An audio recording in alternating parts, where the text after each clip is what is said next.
Martes 19 de febrero de 2013, gracias a usted que nos acompaña a través de la prensagráfica.com o nos escucha en GD Radio del Grupo Dutriz. Este martes los temas para la reflexión, el voto en el exterior para los compatriotas que viven fundamentalmente Estados Unidos y Canadá. Desde luego esto tiene un poco más de alcance, que es sin duda alguna un logro de mucha trascendencia y que se espera sea muy bien aprovechado por nuestros compatriotas que viven en el exterior. También hablar con nuestro invitado sobre el debate que se plantea en Estados Unidos alrededor de una reforma migratoria integral, eso entre otros temas. Vamos a conversar en los próximos minutos entonces con Juan José García, él es el viceministro para los salvadoreños en el exterior. Viceministro, un gusto, bienvenido. Muchas gracias, William, por la invitación y reflexionar y discutir sobre estos temas tan importantes para 3 millones de salvadoreños que viven fuera del territorio nacional. Y fundamentalmente en Estados Unidos. Así es, el 95%, casi 2.9 millones, viven allá en Estados Unidos, ¿no? Bueno, precisamente hablamos del primer tema, viceministro, voto en el exterior. Fue aprobado por la Asamblea Legislativa, ya es una ley de la República, bueno, era un derecho constitucional adquirido por los compatriotas toda la vida y quizás ahí había incluso una violación constitucional en el pasado, pero bueno, eso ya de alguna forma se está resarciendo. Pero entonces, ¿cómo está avanzando? Porque ustedes de alguna forma, como Relaciones Exteriores, también se están involucrando, ¿no?, en la parte logística. Explíquenos un poco. Bueno, esta es una excelente noticia, ¿no? Una noticia sin precedentes, ¿no?, en la historia política del país. La incorporación de más de 3 millones de salvadoreños a la estructura política del país en participar en las próximas elecciones presidenciales es sin duda alguna una expansión de la democracia, una reestructuración misma del sistema democrático en el país. Y como tú dices, ha sido una demanda satisfecha de muchos años, ¿no? Hace ya 20 años que organizaciones de salvadoreños en el exterior, particularmente en Canadá y en Estados Unidos, venían planteando la necesidad de su incorporación al sistema político y participar en las elecciones. Hace aproximadamente un mes, la Asamblea Legislativa finalmente aprobó la ley que facilita la incorporación de los salvadoreños en el exterior en los procesos electorales, primero en las elecciones presidenciales, para luego dar paso también a las elecciones de diputados y de alcaldes. Claro. ¿Cuál es la parte que corresponde fundamentalmente a Relaciones Exteriores? Porque ustedes que entran a funcionar en la parte un poco logística, ¿no? Así es. Del documento único de identidad.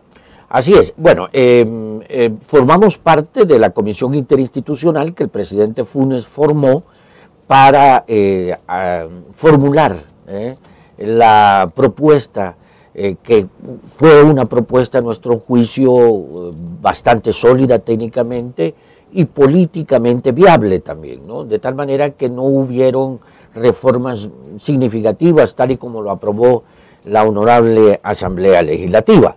En este sentido entonces nos encontramos satisfechos porque formamos parte de este grupo interinstitucional formado por la Secretaría de Asuntos Estratégicos, el RNPN, el Tribunal Supremo Electoral y el Ministerio de Relaciones Exteriores. Ahora entramos a una nueva etapa, ¿no? Y el rol del Ministerio de Relaciones Exteriores será un rol de facilitador de los procesos que el Tribunal Supremo Electoral va a demandar para que el voto en el exterior sea realmente una realidad, ¿no?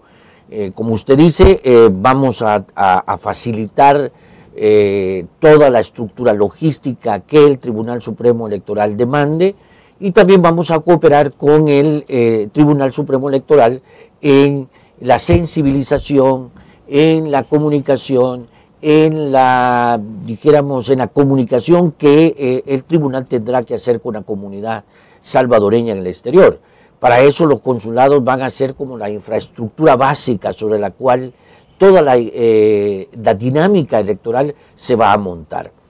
Hay que recordar que la propuesta que se aprobó por la Asamblea Legislativa y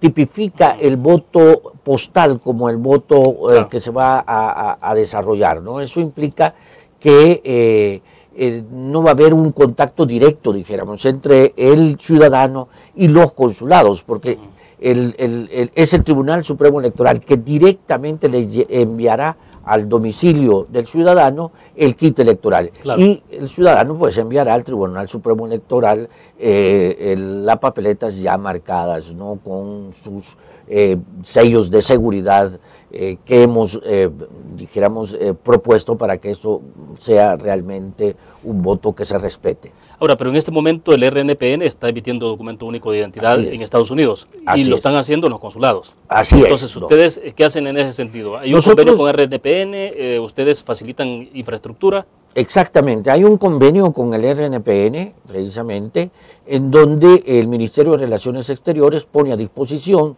del RNPN los espacios en los consulados para que ahí se instale una ventanilla o las ventanillas que sean necesarias para poder que los ciudadanos puedan obtener su DUI. Pero eso es autónomo totalmente de parte del RNPN. Los consulados nada más proveen de la infraestructura necesaria, hacen los contratos para la dotación de servicios, ya sea servicios de internet, de telecomunicaciones, pero nada más, ¿no? El RNPN tiene autonomía, precisamente casi absoluta, en la dinámica y en los requisitos para que los ciudadanos puedan obtener el DUI. Los consulados, como usted dice, nada más proveemos de la infraestructura necesaria para que eso se realice. Perfecto, vamos a ir a la primera pausa comercial. Cuando regresemos, viceministro, hablemos un poco entonces de esta parte de la sensibilización y un poco las expectativas que ustedes tienen de cuánto puede involucrarse el salvadoreño a votar en Estados Unidos. Hay quienes, a la luz de las experiencias en otros países, dicen, bueno, el voto en el exterior a veces no genera no motiva demasiado, pero entonces, ¿hasta dónde llega ustedes con la responsabilidad de poder motivar en esa campaña de sensibilización? Hablamos de eso después de la pausa comercial.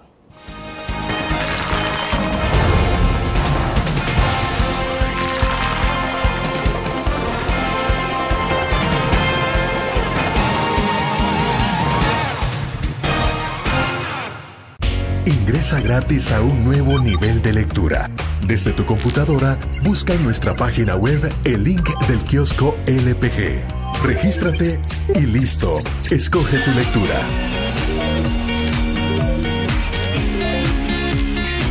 En tu tablet, iPhone o Android, ingresa a App Store o Google Play. Busca Kiosco LPG. Descarga la aplicación y disfruta de todas nuestras publicaciones digitales. Grupo Dutriz. Multiplicamos la forma de informarte.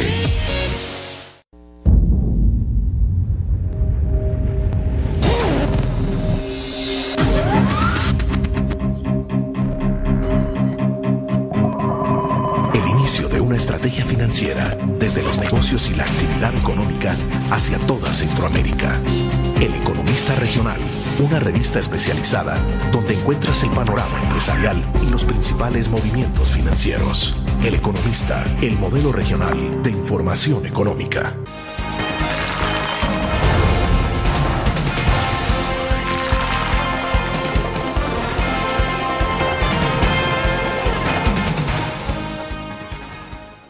Este martes nos acompaña desde la sala de redacción de la prensa gráfica Juan José García, viceministro para los salvadoreños en el exterior.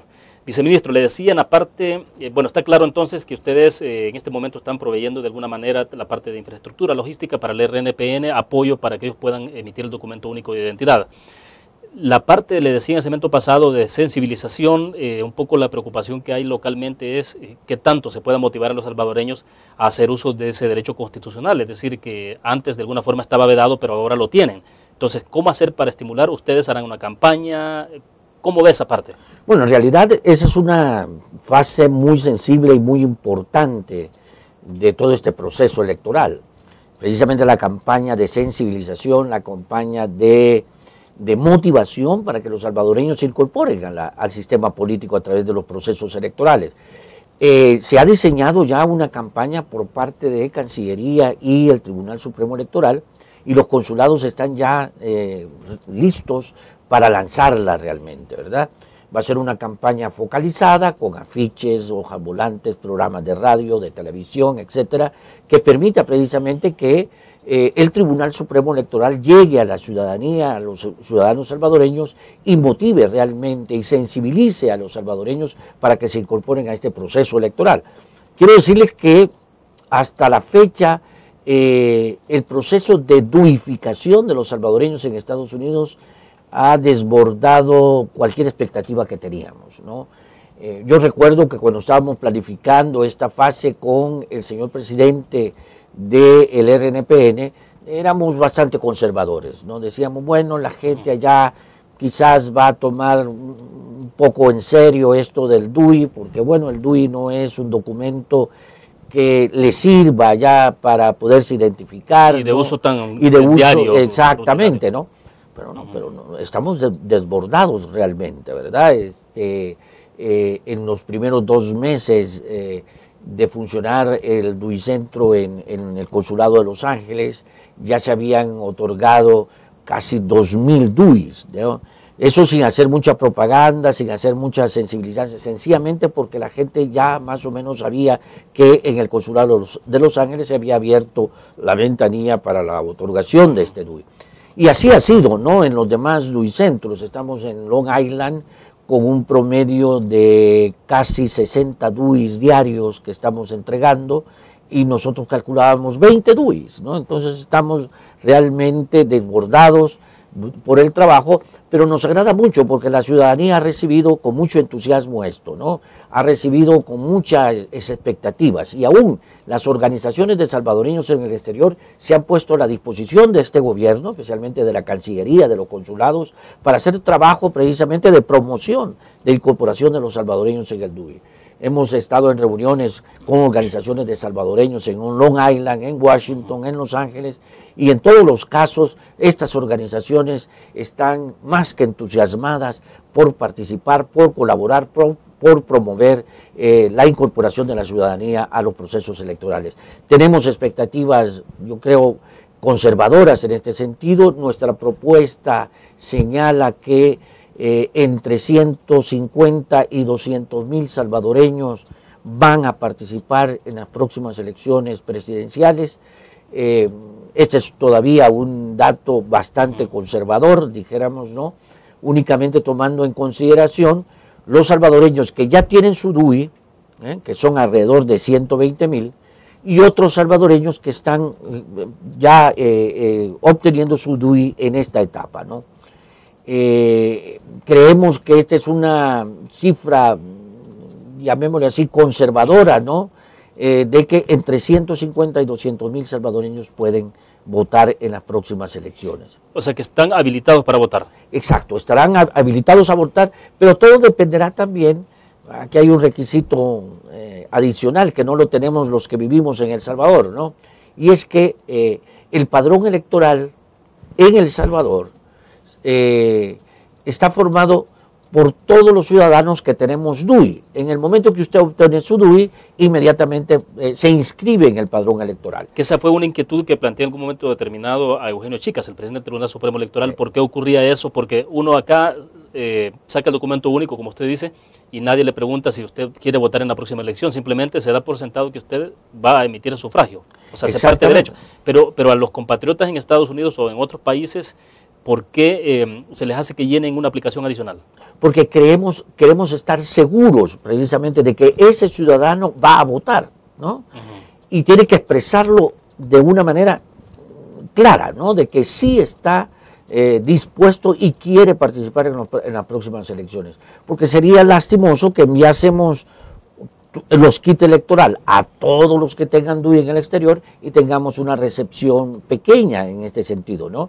El dato más exacto realmente lo vamos a obtener cuando se cierre la inscripción en el padrón electoral. Ese va a ser el dato fundamental, que estamos seguros que no va a variar mucho, dijéramos, en términos de proporciones, ¿no? O sea, ustedes esperarían, perdón, que sean justamente entre 150.000 o 200.000 entonces, estando habilitados y que también quieran votar. Están inscritos o se van a inscribir en el padrón electoral. Ese es nuestros cálculos, ¿no? Puede ser que nos desbordemos también y estemos haciendo cálculos bastante conservadores, ¿no? Pero, dijéramos, siendo realistas, dijéramos, y tomando en consideración aquellos salvadoreños que ya tienen DUI, sí, que obtuvieron DUI a través de DocuSal, ¿no? La empresa que extendía el DUI anteriormente, más los que están obteniendo el DUI en este momento y los que han obtenido el DUI aquí en El Salvador y que pueden hacer cambio de residencia, cambio de domicilio, entonces nosotros calculamos que por ahí puede andar la proporción de salvadoreños que pueden votar en las próximas elecciones. Viceministro, ¿y no está delimitado exclusivamente a Estados Unidos y Canadá? No, la gran ventaja del voto postal es que tiene un carácter universal y no se reduce únicamente a aquellos lugares en donde tengamos un consulado, por ejemplo, en donde puede ser habilitado como centro de votación, ¿no? En este sentido estamos abordando también o abarcando a los salvadoreños que viven en Tasmania, en Australia, ¿no? Que hay 400 familias que viven allá, ¿no? Y nosotros no sabíamos hasta que los incendios de Tasmania nos hicieron ver, hay 300 familias salvadoreñas en Tasmania. Bueno, si los que viven en Tasmania obtienen su DUI, se inscriben en el padrón electoral, pues hasta allá les va a llegar el kit electoral y desde allá van a depositar el voto vía correo y va a llegar al Tribunal Supremo Electoral. En este sentido, el voto postal es bastante benévolo en este orden porque abarca a todos los salvadoreños que viven fuera.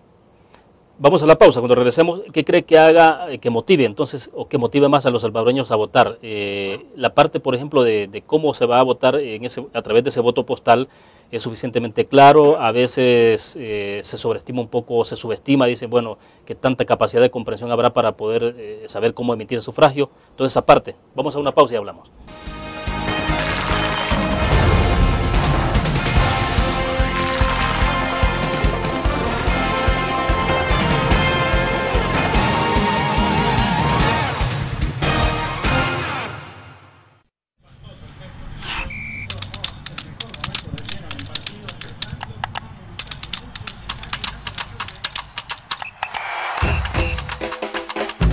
La emoción del deporte está en www.elgrafico.com. Ingresa al nuevo escenario deportivo y descubrí toda la pasión del deporte. Fotos, videos, fichas y resultados de las mejores ligas del mundo. Elgrafico.com. Conectados por deporte. Una nueva forma de vivir la información. GDA Live de Grupo Dutriz. Ingresa a App Store o Google Play y descarga gratis la aplicación GDA Live. Ahora busca en nuestros periódicos y revistas los iconos de GDA Live. Enmarca la imagen dentro de tu pantalla para animarla. Toca 2 veces la imagen para vivir la información en pantalla completa. Y recuerda que en el código ALIVE de la portada estaremos actualizando nuestras noticias. Con GDA Live, vive la información. Grupo Dutriz, multiplicamos la forma de informarte.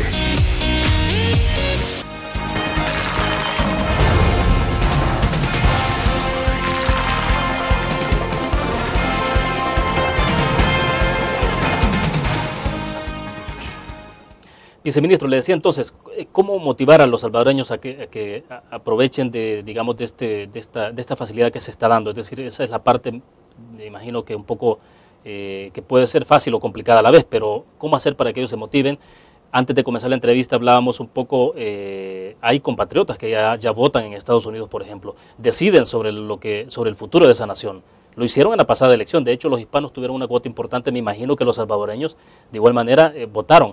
Entonces uno dice, bueno, si votan en Estados Unidos, uno esperaría que también voten en El Salvador, ¿no? Donde tienen su familia.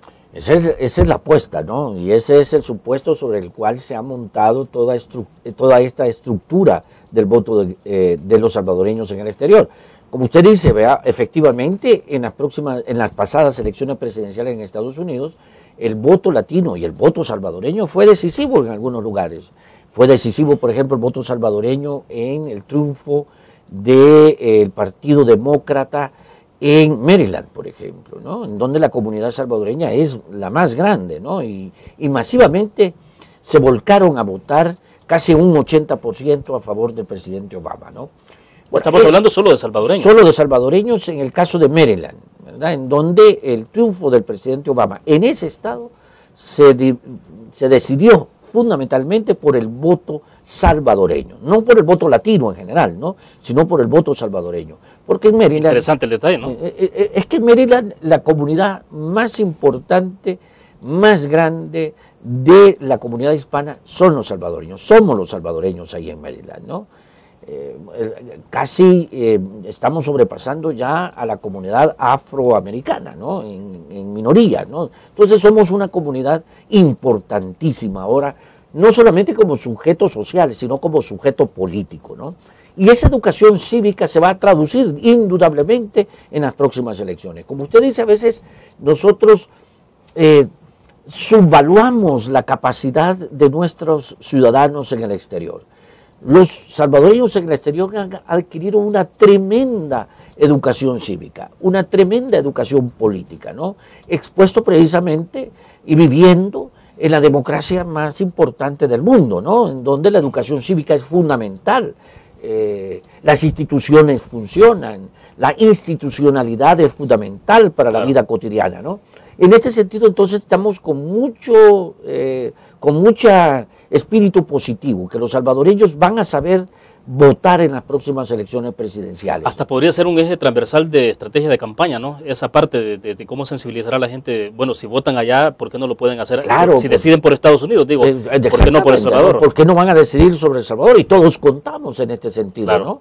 Eso es fundamental, ¿no? Para poder entonces construir una democracia ahora transnacional en este sentido, ¿no? Una democracia que se constituye en el país, pero se refiere también a los que viven fuera del país. En este sentido, entonces, nosotros en Cancillería estamos muy optimistas con esta campaña de sensibilización que pronto la vamos, junto con el Tribunal Supremo Electoral, la vamos a lanzar para sensibilizar a nuestra comunidad, para que se inscriban en el padrón electoral, que ojalá que comience muy pronto este proceso de inscripción.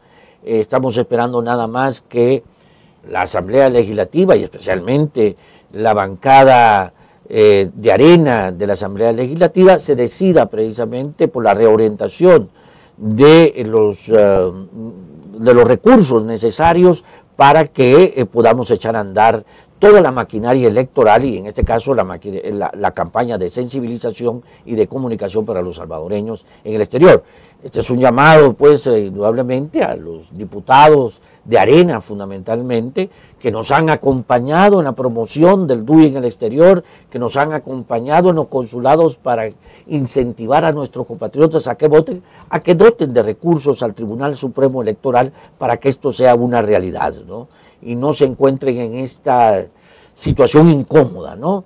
De negar los votos por los recursos necesarios y promover el voto en el exterior cuando nos han acompañado en las inauguraciones de las ventanillas de los DUI centros. Una especie de que pueda haber una especie de ambigüedad. Exactamente, ¿no? Una contradicción que no tiene sentido, ¿no? En realidad, ¿no? Ellos se han ido a comprometer con la comunidad allá, decir que van a trabajar por el voto de ellos allá, que están de la mano con ellos precisamente para poder abrir estas ventanillas de los DUI centros, pero tenemos acá que niegan los votos para que el Tribunal Supremo Electoral tenga los recursos necesarios y echar a andar cuanto antes toda la maquinaria necesaria para que el voto sea una realidad. Estamos contra el tiempo igualmente, ¿verdad? Estamos a menos de un año, a 11 meses, ¿no?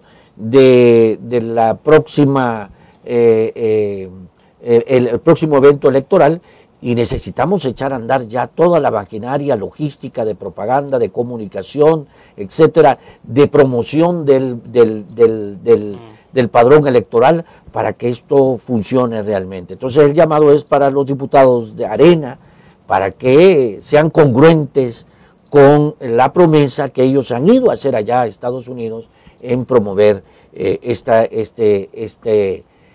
proceso de el voto de los salvadoreños en el exterior.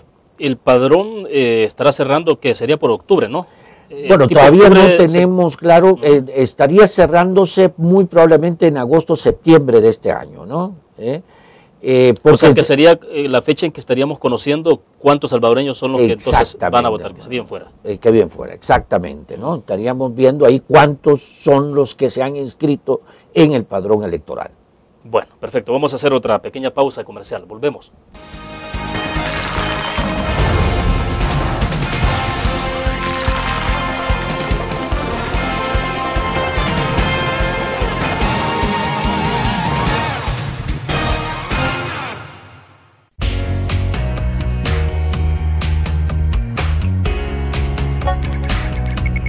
cada momento, donde quiera que estés.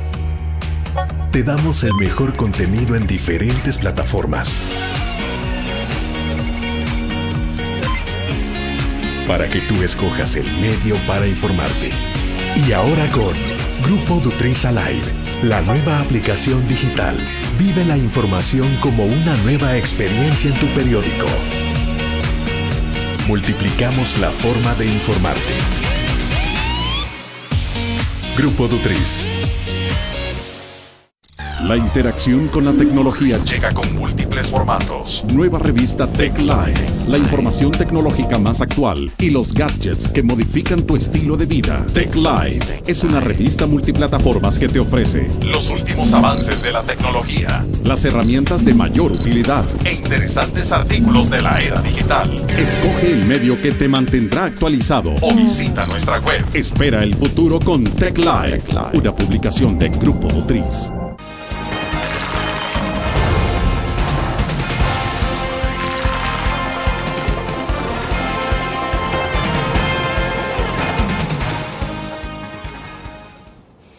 Viceministro, bueno, interesante porque en el corte comercial hablamos un poco de la parte política, porque tengo la impresión de que finalmente esto se alargó tanto, este derecho, conceder este derecho a los compatriotas en el exterior se alargó mucho, en parte tendría la impresión que por las valoraciones políticas que había, de hacia dónde se mueve ese votante, que por primera vez va a votar, obviamente. Localmente hacemos encuestas y es fácil saber un poco las tendencias, digo, tener alguna proyección, pero difícil hacer una encuesta en Estados Unidos con los compatriotas, pues, y saber para dónde van a inclinar su voto, pero la parte política o sea, no está dada para nadie. Así es, ¿no? Porque ya tenemos 30 años de un flujo permanente, migratorio permanente hacia el exterior, ¿no? Y la primera ola migratoria que fue en la época del conflicto hasta los acuerdos de paz, pues lógicamente fue un grupo que se identificaba con los programas políticos de izquierda, ¿no? Porque era precisamente parte del modelo en aquel momento que el flujo migratorio saliera del país por la persecución política de sectores de izquierda, ¿no? Pero eso cambió radicalmente después de los acuerdos de paz, ¿no? Después de los acuerdos de paz, el flujo migratorio ya no se identificaba exclusivamente con sectores de izquierda, ¿no? Sino que fue un flujo migratorio masivo, ¿no? Y eso se profundizó todavía más cuando en el 2000 comienza el tercer ciclo migratorio producto de los terremotos del 2001 y nuevamente el flujo migratorio se masifica, ¿no? Entonces ya no es tan fácil pronosticar hacia dónde se va a inclinar el voto de los salvadoreños en el exterior, ¿no? Es un voto que puede dar muchas sorpresas, indudablemente, y que obliga a los partidos políticos a considerar y a calcular en todos sus, valga la redundancia, cálculos políticos, hacia dónde se va a inclinar este voto de los salvadoreños en el exterior. Tendrán que hacer sus propias mediciones, tendrán que hacer su propia propaganda, tendrán que hacer sus propias medidas para que el voto pueda inclinarse a cualquiera de los lados. Pero es interesante porque esto va a obligar a los partidos políticos a pegarse a la gente, a los que viven en el exterior, ¿no? Y claramente. A identificarse más, porque lo que había en el pasado era un distanciamiento de alguna manera. Por supuesto, ¿no? Lo que hemos venido sosteniendo durante todos estos años, ¿no? Que los salvadoreños en el exterior únicamente contaban cuando envían sus remesas al país, ¿no? Entonces eran los verdaderos héroes, ¿verdad? Son los verdaderos patriotas, ¿no? Que con su aporte están no solamente sosteniendo a su familia, sino que siendo un pilar fundamental para la estabilidad macroeconómica del país. Y mientras los excluíamos de cualquier otro tipo de participación. Ahora no, los partidos y el sistema político tendrán que incorporarlos, indudablemente. Tendrán que ser parte del sistema político y por lo tanto entonces tendrán que responder a sus necesidades, a sus demandas, a sus aspiraciones, ¿no? Y a sus expectativas igualmente, ¿no? Por eso precisamente es que es tan importante este paso que ha sido una promesa de campaña del presidente Funes y ahora se vuelve una realidad, ¿no? Que los salvadoreños sean ciudadanos integrales, independientemente de donde vivan, independientemente de donde trabajen, ¿no? Somos salvadoreños y por lo tanto tenemos derecho a participar en las decisiones que atañen a todos los salvadoreños, Digo, independientemente si vivimos aquí o vivimos fuera del país. Bueno, esa parte es interesante porque al final de eso se trata, ¿no? De cómo incentivar la participación política, no importa dónde está el ciudadano. Y los partidos se verán entonces motivados a acercarse más a la gente. Me imagino que las propuestas tendrán que trabajarlas con más afinidad, buscando más afinidad. Claro, porque antes los partidos políticos hacían campaña en Estados Unidos, pero para ir a recoger recursos, ¿no? Es decir, muchos alcaldes, por ejemplo, del norte de la Unión, pues tendrán que ir a Washington, ¿no? A reunirse con sus oriundos, ¿no? Y pedirles apoyo financiero. Ahora ya no solamente es eso, no solamente van a ir a pedir recursos financieros, sino que ahora van a ir a pedir su voto, ¿no? Y eso cambia cualitativamente la relación entre el partido político, los políticos y los ciudadanos, ¿no? Porque ahora ya no son... Perdón, y en el pasado también un poco la tendencia que había de algunos partidos o líderes de partidos que iban a Estados Unidos, pero a tratar de persuadir a los compatriotas que viven en Estados Unidos, que trabajan allá, a que mandaran, digamos, entre comillas, la línea partidaria hacia sus familiares en El Salvador. Claro, porque ellos no podían votar. Ya. Pero ahora pueden ellos tomar su decisión desde allá y también sus parientes. Claro, por supuesto. Entonces eso cambia cualitativamente la relación política entre el político, el que tiene un puesto gubernamental, y está en un partido político, y el ciudadano en el exterior, ¿no? Ya no solamente es para ir a recibir recursos, sino que es para pedirle su voto, y eso cambia cualitativamente la relación entre el sistema político y los salvadoreños en el exterior. Hay una pregunta que no quiero dejarla pasar, viceministro, y es en términos de, entonces, ¿no será muy engorroso el proceso? ¿O usted cree que cualquier salvadoreño que vive en el exterior podrá entender precisamente cómo es estará muy simplificado para que él pueda emitir a sufragio, el mecanismo, digo, porque le decía en el corte comercial lo que ocurrió, por ejemplo, con el voto por rostro para diputados, que se hablaba mucha especulación de que iba a ser muy complicado, que los salvadoreños quizás no iban a saber cómo votar, y al final, en términos generales, fue un éxito. Fue un éxito y facilitó mucho. Pero en este caso, ¿cómo lo observa? Mire, esa fue una discusión muy fuerte y muy grande, muy larga en la Comisión Interinstitucional, ¿no? Cómo facilitar el voto, ¿no? Cómo hacer amigable el voto. Finalmente, el mecanismo es bastante amigable, ¿no? El salvadoreño en el exterior tiene que tener un DUI cuyo domicilio esté referido en el exterior. Es decir, el domicilio de Juan José García debe de estar en Los Ángeles, ¿no? Yo tengo que solicitar, luego de tener mi DUI, solicitar al Tribunal Supremo Electoral mi inscripción en el padrón electoral, y lo puedo hacer a través de 3 mecanismos. Uno, solicitándolo directamente en el momento en que yo obtengo mi DUI. Cuando yo llego a traer mi DUI, yo puedo solicitar en la misma ventanilla mi inscripción en el padrón electoral. Puedo hacerlo a través de Internet. El Tribunal Supremo Electoral va a habilitar una página especial, un portal de Internet, en donde el salvadoreño puede inscribirse. O puede hacerlo cuando visite a El Salvador y vaya a una oficina del Tribunal Supremo Electoral a solicitar su inscripción, ¿no? Una vez que el salvadoreño tenga su DUI y esté inscrito en el padrón electoral, vía correo, 2 meses antes de las elecciones, estamos hablando entonces de diciembre de este año, recibirá el kit electoral. Y el kit electoral tiene 2 papeletas. Una papeleta para la primera vuelta. Ahí estarán las banderas de los partidos políticos inscritos o coaliciones inscritas en la contienda electoral. El salvadoreño va a votar igual, ¿no? Con esa papeleta, lo mete en un sobre cerrado que no tiene nombre, simplemente es un código de referencia, y lo enviará al Tribunal Supremo Electoral. No tiene que pagar absolutamente nada porque ya está prepagado todo, ¿no? ¿Y se queda con la otra papeleta? Y se queda con la otra papeleta para una eventual segunda vuelta. Claro. ¿Verdad?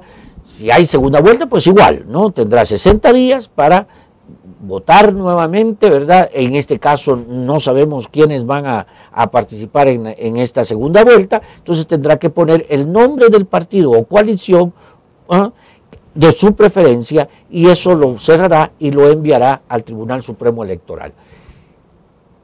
En el Tribunal Supremo Electoral habrá una urna especial de salvadoreños en el exterior, en donde se van a depositar todas las papeletas que lleguen antes de las 5 de la tarde del día de las elecciones, en el caso del 2 de febrero, y a partir de las 5 de la tarde del 2 de febrero se cierra esa urna, ya no se permiten más votos que lleguen, y se comienza el escrutinio de estas urnas tal y como se realiza en cualquier urna del país. Pero bueno, estamos entonces en que, bueno, si yo vivo en Estados Unidos, en Washington, donde sea, me va a llegar a mi casa el kit.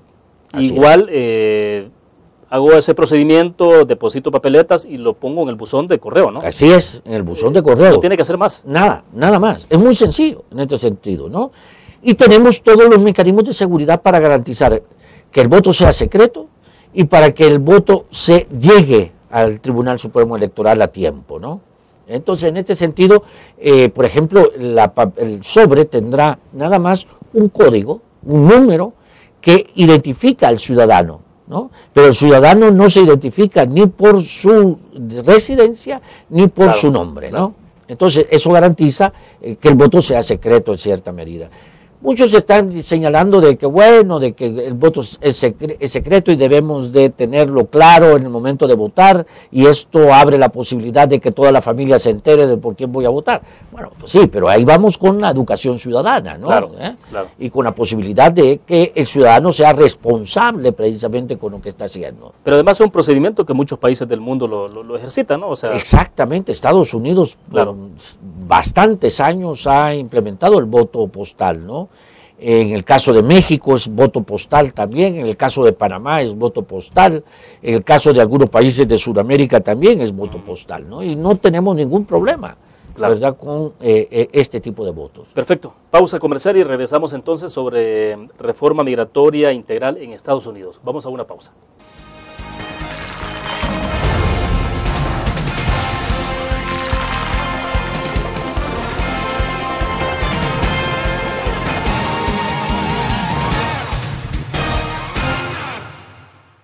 Un graficionado no olvida la historia, y aunque perdió una y otra vez, no perdió el orgullo. El graficionado se levantó entonando su grito de batalla, respirando gritos de gol y celebrando las épicas victorias. Un graficionado cree en la magia de la camiseta y mantiene viva la ola de fe, porque el graficionado sueña con volver a un mundial. El gráfico lo hacemos por deporte. Cada momento, donde quiera que estés, te damos el mejor contenido en diferentes plataformas para que tú escojas el medio para informarte. Y ahora con Grupo Dutriz Alive, la nueva aplicación digital. Vive la información como una nueva experiencia. Multiplicamos la forma de informarte. Grupo Dutriz.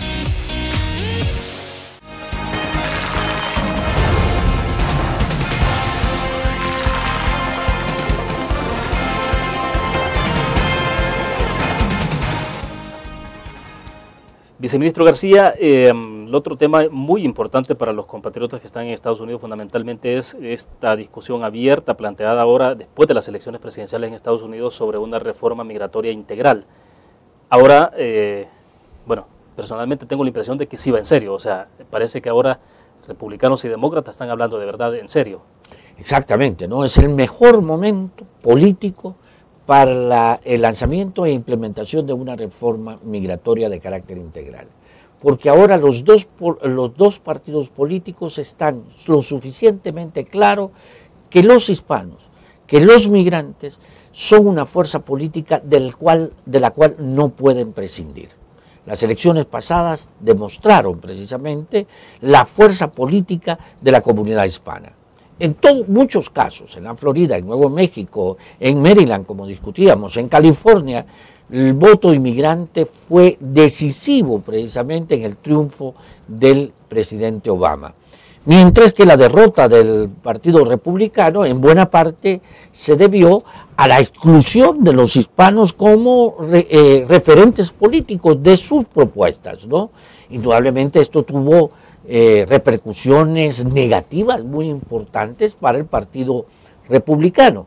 Mientras que para el Partido Demócrata, que ofreció siempre una reforma migratoria, la incorporación de los inmigrantes como fuerza política, le significó el triunfo electoral. En este sentido, entonces, los republicanos ahora, el Partido Republicano, está viendo nuevamente a la comunidad hispana como una fuerza política importante y por lo tanto tendrá que hacer los ajustes necesarios para que estos puedan ser incorporados en sus propuestas. ¿Y cómo lo van a incorporar? Bueno, a través de la propuesta de una reforma migratoria. En este sentido estamos en el mejor de los escenarios, ¿no? En el mejor de la composición de la estructura de poder en el Congreso y en el Senado de los Estados Unidos, donde se había obstaculizado las propuestas de reforma que desde la Casa Blanca se habían hecho en los últimos 4 años. Como usted dice, William, creemos ahora que estamos en el mejor momento. El presidente Funes ha ofrecido sus buenos oficios, su apoyo al presidente Obama para que esta propuesta finalmente sea una realidad y beneficie a más de 11 millones de inmigrantes irregulares que viven y trabajan en Estados Unidos en condiciones bastante vulnerables. Viceministro, realmente y en el marco de una de una reforma migratoria en serio, los que están en primera línea, se ha dicho en algún momento, son quienes están amparados en el programa de protección temporal TPS. ¿Eso es correcto? Exactamente, y lo decimos sobre bases bastante claras y objetivas, ¿no? Por 12 años, estos beneficiarios del TPS, que suman más de 200.000 salvadoreños, estamos hablando de cerca de casi 209.000 salvadoreños que están amparados al TPS, han cumplido con todos los requisitos para que se les otorgue una residencia permanente y una eventual ciudadanía, ¿no? Han pagado sus impuestos durante estos años, se han portado bien, no han cometido ningún delito. Son los mejor portados, quizás, ¿no? Yo creo que sí, ¿no? Porque si usted no tienen opción. No tienen opción, ¿no? Tienen que portarse bien si quieren mantener su estatus migratorio y su permiso de trabajo, ¿no? Han permanecido de una manera ininterrumpida durante estos 12 años en Estados Unidos. Entonces, en este sentido, han cumplido y cumplen con todos los requisitos necesarios para que puedan ser incorporados a cualquier reforma migratoria, y estos deben de estar en la primera línea, ¿no? Son los primeros que deben beneficiarse con una reforma migratoria de carácter integral y comprensiva. Y esto representa una fuerza económica muy importante, es decir, los que están en el TPS son una fuerza económica y laboral fundamental para algunas economías estatales, ¿no? En Washington, en el área de Washington, en donde tenemos a una comunidad de TPS de más de 80.000 que están viviendo en el área de Washington, sin duda alguna forman una comunidad económica muy importante para el desarrollo de ese territorio, ¿no? En este sentido, entonces, hay que incorporarlos, ¿no?, a la sociedad de Estados Unidos como una fuerza económica imprescindible para que puedan aportar de una manera más significativa, no solamente pagando sus impuestos, sino que también aportando en el terreno económico. Viceministro, en total, ¿cuántos podrían ser los salvadoreños beneficiados de una reforma migratoria? Claro, es quizás es una pregunta bastante especulativa porque tiene que ver cómo se va a diseñar esa reforma migratoria, pero ¿cuál es el universo en promedio que podría alcanzar? Vea. Digamos, si tenemos 209.000 en promedio amparados en TPS, que son los que están en primera línea, ¿cuál es el otro grueso, por ejemplo, que puede entrar en este proceso? El último dato del Departamento de Seguridad Interna en su página web señala que los salvadoreños que no tienen documentos en Estados Unidos alcanzan la cifra de 970.000. O sea, estamos hablando de cerca de 1 millón de salvadoreños que pueden beneficiarse con esta reforma migratoria. Somos la segunda comunidad hispana más numerosa que vive sin documentos en Estados Unidos, solamente después de los mexicanos, ¿no? Los mexicanos tienen como 4 o 5 millones, ¿no? Pues nosotros somos 1 millón, ¿verdad? Aproximadamente. de salvadoreños que no tenemos documentos, que vivimos subterráneamente, que vivimos en una situación de extrema vulnerabilidad, ¿no? Y ese millón es fundamental incorporarlos entonces como ciudadanos, como residentes permanentes, para que puedan aportar más y mejor a la economía de Estados Unidos y, por qué no decirlo, también a la economía salvadoreña. Perfecto, vamos a hacer la última pausa comercial. Cuando volvamos, debo entender que ahora, y se lo decía antes de iniciar la entrevista cuando entrábamos, que parece que en el marco de esta reforma habrá un cambio de enfoque en términos de a qué segmento se va a privilegiar con la documentación. Es decir, debo entender que antes el criterio era más en la parte familiar y ahora será más énfasis en la parte laboral, es decir, las relaciones laborales es lo que va a privar más antes que el tema de la familia. Hablamos de ese punto después de la pausa comercial.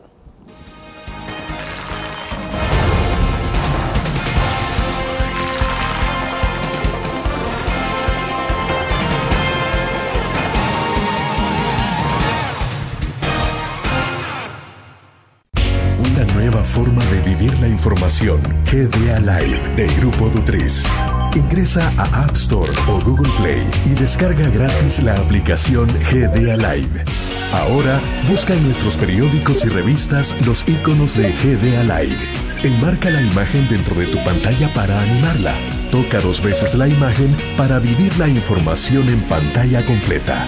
Y recuerda que en el código ALIVE de la portada estaremos actualizando nuestras noticias. Con GDA Live, vive la información. Grupo Dutriz, multiplicamos la forma de informarte.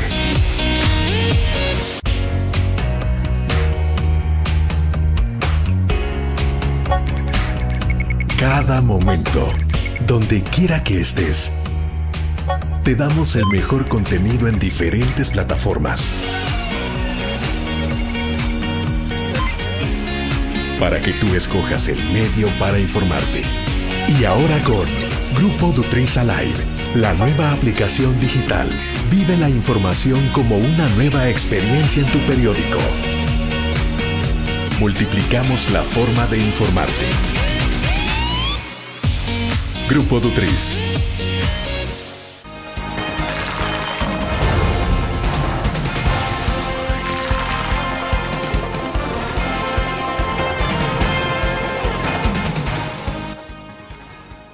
Viceministro, entonces, si existe un cambio de enfoque, por ejemplo, de qué es lo que se va a privilegiar más, las relaciones familiares, que en el pasado eran muy importantes, de la unificación familiar, padres, familia, padres, hijos, esposas, y ahora se verá más la parte del empleo, ¿tiene eso algún impacto en cómo se puede abordar el tema hacia los salvadoreños o cree que no?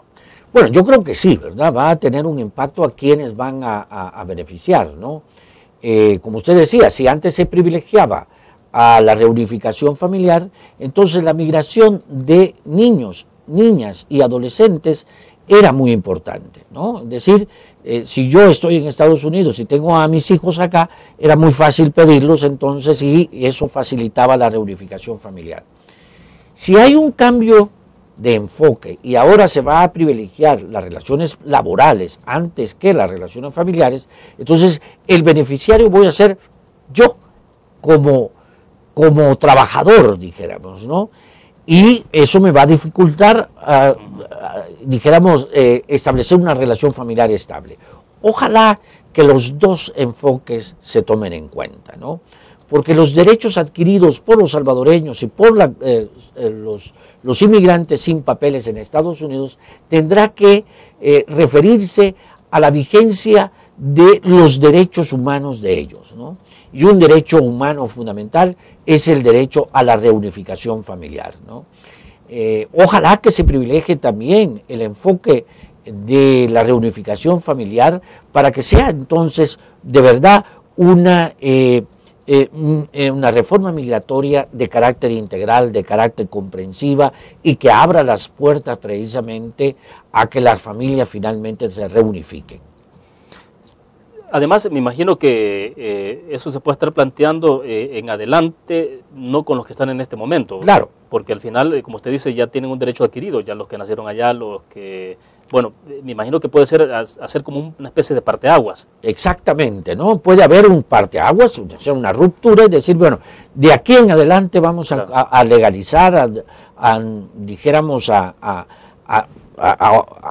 legalizar a este contingente de población que no tiene documentos y vamos a administrar el flujo migratorio futuro. Porque hay que tener claro precisamente de que el gran temor de muchos sectores en Estados Unidos es que una vez que se legalicen a estos 11 millones de indocumentados, ¿qué va a pasar con los flujos migratorios futuros? ¿Qué va a pasar? ¿Se va a detener el flujo migratorio con esta legalización? Muchos dicen que no. Entonces habrá necesidad de administrar mejor estos flujos migratorios que vendrán después claro. de la reforma migratoria, ¿no?